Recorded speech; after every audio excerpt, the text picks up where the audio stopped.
Have you been on a cruise ship and had a facial and then got home and thought that was wonderful?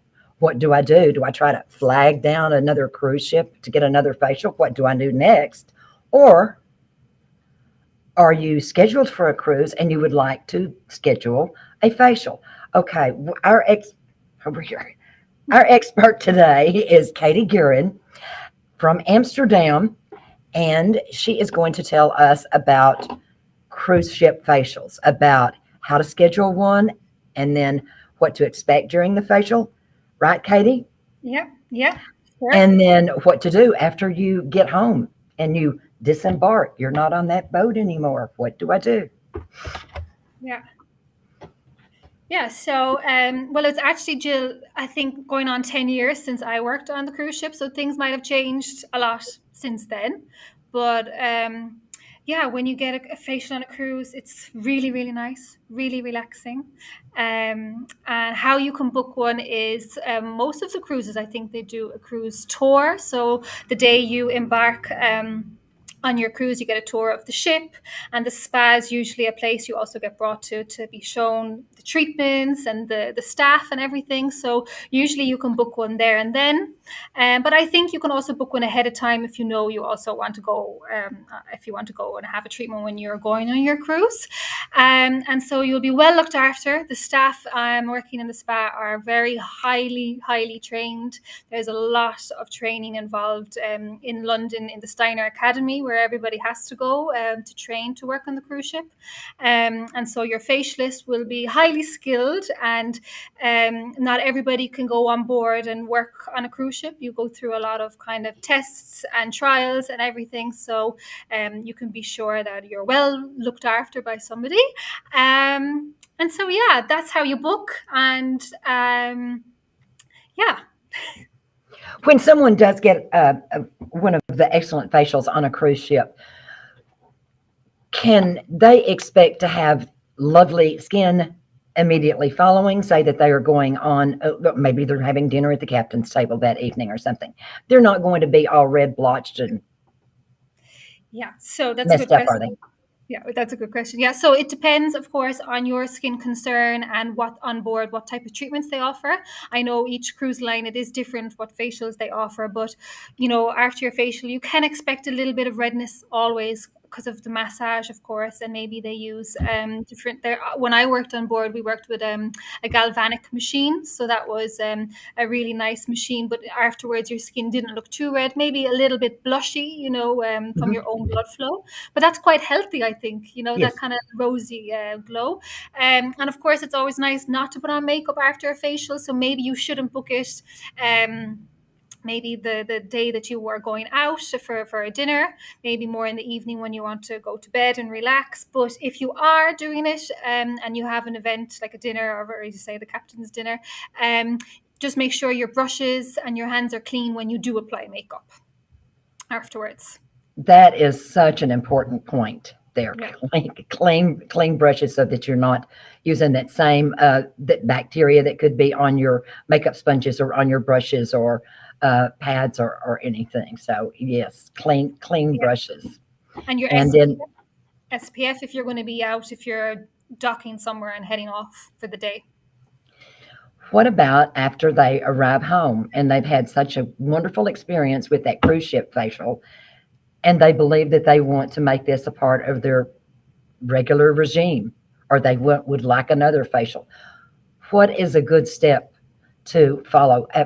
Do they just, well, you don't look on the yellow pages anymore. I don't think there are yellow pages, but scrolling or surfing the web, or what are some good tips and pointers on how to find a good esthetician, a good facialist after one returns home? Yeah, that's really, really important. I would say, yeah, so as soon as you return home, definitely book a facial, because if you leave it too long, you will forget about it and you won't go. So I would say tips in finding the right place. It's always nice to have a referral. So maybe one of your friends or your family members go to somebody and they can recommend them. And if not, then just look around in your neighborhood or close by to you. And you should always start with a consultation first, because what you're looking for, some places mightn't offer, or it's really important as well, as well, Jill, like our work, it's very personal, so you also It want is. to have a bond with somebody. So I think a consultation is always best. Ring around, walk into places, see what feeling you get, and make sure you're comfortable and you can trust someone where you go, because I think that's most important. It is important, and you bring up a point that maybe some people don't think about. I have it on my intake form, or my questionnaire. It's not in my intake form, but in my questionnaire during a consultation, to ask a client, if it's their first time in, if they are claustrophobic, or if they mind having towels or something over their face, or someone's hands on their face. Yeah. Because most of the time, a client is lying there on the table with their eyes closed, and someone is doing something to their face. Yeah. Yeah. Yeah, it's really important. The consultation is the first step, because you need to get to know somebody and need to know if you feel comfortable there and feel good, and do they meet your expectations and your needs and everything. Yeah. Now, you are in Amsterdam. Did you notice I'm wearing my tartan plaid today? This is not my name. This is not my family plaid. Oh, You're from Ireland, right? yes, yes. Oh, that's lovely. I love the colors. I think this might be McDonald. I'm not sure which one this is, but it's not my name. But I thought, oh well, of course you're not in Ireland right now. No, and I love the thing in your hair as well. Is that a bow Yeah, or? it's a scarf. It's kind of my signature. Oh, very nice. And most of the photos that people will find of me are before I started producing this show, Happy Skin Over 50. They're from my back, and so that's how people would recognize me. And it's like, well, I don't know. She's got a scarf in her hair. I went in for a pedicure one time to my regular place, and as I was leaving, then I was almost at the door and passing all of the cosmetologists and everything, past and the other pedicure technicians, and then someone goes, "Oh, Jill, that's Jill." Is it? We didn't recognize you. You didn't have a scarf in your hair. It's like, oh, okay. Yes, that's Oh, me. pretty. Now let's talk about a few of the things that you do. We were talking about touching the face. Now you do a deep tissue massage on the face now at your clinic in Amsterdam, right? Yeah. Yeah. Yeah. What does that entail, a deep tissue massage, if someone is not familiar with that, or if they've never had a facial before? So, deep tissue massage, it's that little step further and deeper than a regular facial massage. The deep tissue massage is really working in the tissue of the skin and working into the muscles. So, helping to stimulate your blood flow, activate your collagen, your elastin fibers, and just really getting the blood circulation moving, and also your lymphatic system. So, you can expect to be feeling a little bit red after a deep tissue massage, and it can feel quite sore, especially tight here around the jawline area where we all hold a lot of tension.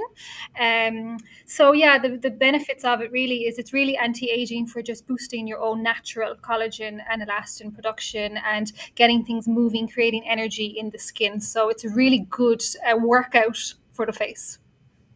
It's like if somebody decided to take a bicycle ride and they haven't ridden in a long time, or they will go for some kind of exercise or even Pilates or something.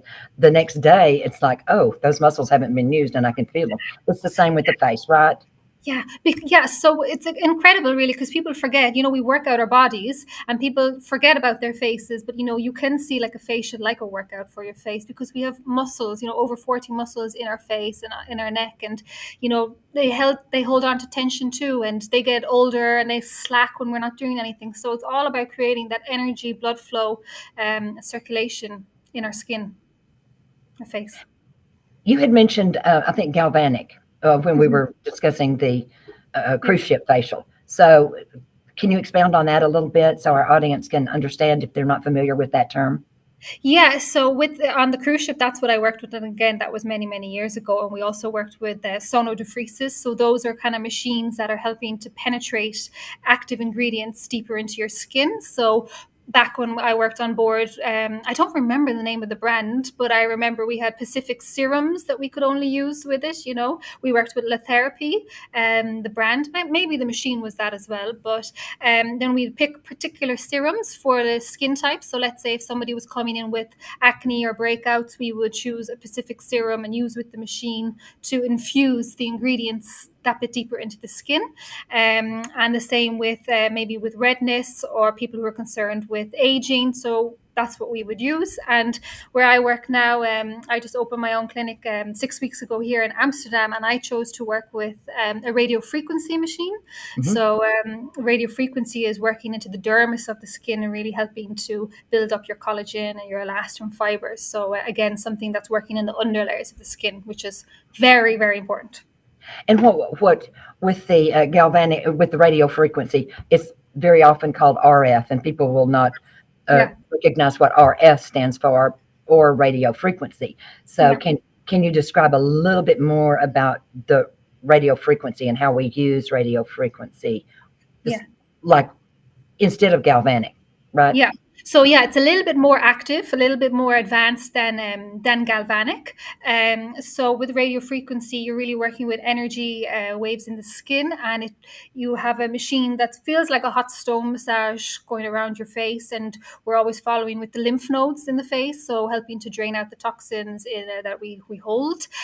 But the main purpose of radio frequency is for tightening and lifting of the skin. So it's also very good for the body, for cellulite, because it's penetrating through the skin and just stimulate the blood flow and everything. But a lot of my clients choose it for skin that's starting to go down, sag, so and it's very good to help with the depth of the wrinkles, so of course we're all going to have lines and wrinkles, but when you also use radio frequency, you can see a difference and an improvement in the quality of your skin.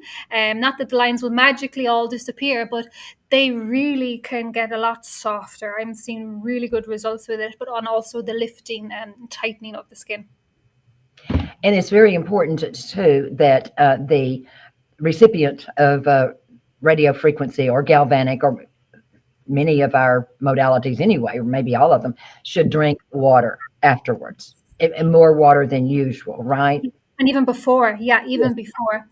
And actually with the machine I work with now, I work with a very good machine that's also working with the lymphatic system.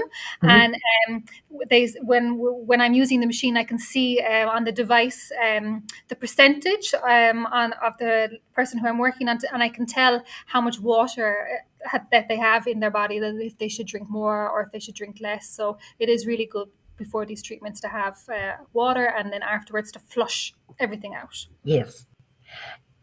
You were talking about energy. I heard that word. You also are a practitioner in gua sha, right? Actually, no, I'm not. I do it. I use it, but I haven't studied it or anything. I just I'm self-taught. But you do use some of the gua sha modalities. Yeah, and cupping. Do you use a jade stone? Is that a jade stone or rose quartz yes, cupping. That's what I wanted to get to next. Yes, let's talk about the cupping. Well, gua sha, and sorry, I'm jumping because you said that's okay. No, that's fine. I don't have one of them, but also very good for massage, sculpting. Yeah. And I do want to mention that all of the guests on the show, Happy Skin Over 50, are not over 50. Katie is not over 50. However, she does service a large clientele that is over the age of 50. And if you are in Amsterdam, we'll mention to where you can find Katie. But also, I want to mention, if you're traveling, and I know quite a few people that are traveling now that gates are open. And I know of quite a few that are traveling to Amsterdam. I've seen them on a specific website, and they go, what should I see in Amsterdam? I put Katie's link in there. Book a facial, book a facial, book a facial. Thank you, Jill. That's so nice of you. So let's tell our audience that is viewing how to find you, where to find you in Amsterdam. And actually, I've been to Amsterdam before. It is lovely, and it's certainly worth a trip to go to Amsterdam, even if it's just for a facial, right? Where can we find you, Katie? So I'm actually based in Amsterdam Central. So I'm on Ouderscans, which is an area about 10 minutes away from Central Station. So it's very central. And your hours of operation that you are open, that you schedule clients, what? So I'm here Tuesday to Saturday, and I'm usually here 10 o'clock most mornings till around some days 6, some days 8. So it's all on my website. And of course, I do work by appointment only. So I'm not, so it's important to book an appointment. Yeah. That is very important. A lot of people, now I never did take walk-ins, but schedule walk-ins or have walk-ins in my clinic, and I still don't. But it is especially important now that you do have an appointment. So what is your website, Katie, and your email address? So my website is skin-wise.com, and the email address is hello@skin-wise.com. Going to go over my notes here and make sure we've talked about anything, everything we have. To finish an appointment. What is the last ingredient, preparation, product that goes on when you're finishing a facial? Well, the most important and last always SPF. Yeah. And it's so important for people to reapply SPF, especially on your cruise as well if you're going for a facial, because you're going to be out on lovely destinations and you need to reapply every 2 hours. The acid mantle is our skin's protective barrier, and when we're getting a facial, sometimes that is chemically removed and exfoliated, and it will take several days for it to readjust from our own systems. And so, like Katie mentioned, especially if you're on a cruise, you definitely need to reapply the SPF, and it's every hour to every 2 hours. Now, if you have it in your foundation or in your moisturizer, you still need more. Yeah. Every hour to 2 hours, right, Katie? Yeah, and what I think is really handy, Jill, I don't know about you, but I also have a spray of an SPF, so you can reapply easily, like over your makeup. Yes, I'm glad that I did have one right here that was a spray also. Yeah. But I'm glad that some of the companies are making the spray, because it makes it a lot easier, and especially if someone has applied makeup. Yeah, because it doesn't budge, then you just spritz, spritz, spritz. Or if you're out in the skin and maybe you're feeling a little results of the sunshine on your skin, you don't want to be rubbing it. Yeah. So the spray is very good. Okay, is there anything that you would like to add before we are asking our last question here, Katie? I suppose last thing would be that people who have gone for a facial on a cruise and want to keep up their routine is to be consistent at home with your routine in the AM and the PM and your weekly routine. Use face masks, massage tools to help enhance the results, and to see your skincare routine as a self-care moment, to enjoy taking care of your skin. And your lifestyle factors also affected, like sleep, diet, hormones, everything. So I think all those tips really help. It does, and it does make a very big difference. Okay, so here on Happy Skin Over 50, we have a last question that is for our guest, Katie. What has inspired you to become a facialist, an esthetician, a skincare specialist? Was it something in your childhood, or as you were growing up, or after you became an adult? What was your defining moment that you're going, I'm going to do this? I would like to do this. That's a good question. I suppose I wanted to do something. I knew from a very young age, I think from the age of 12, 13, that I wanted to be a beautician and to have my own salon. So I think the main thing for me really was I wanted to do something every day that I would enjoy, So I thought going for treatments is such a lovely thing to do if I could do it all day long, every day. But I can't, obviously. So doing that work and helping people to relax, taking care of them, seeing the results with their skin, educating them, I think it's really nice. I love taking care of people. That's excellent. I love that. Love to hear that. And to our viewing audience,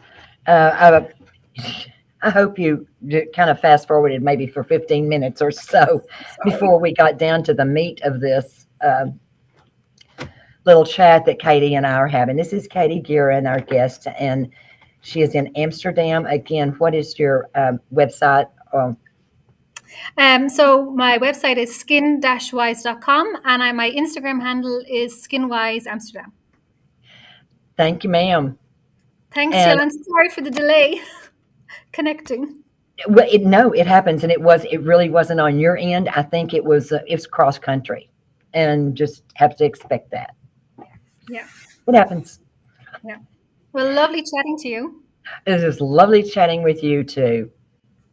So we will chat again another time, I'm sure, because we've already discussed what we want our next topic to be. Yes, definitely. Yeah. Looking forward. And to our viewers, thank you very much.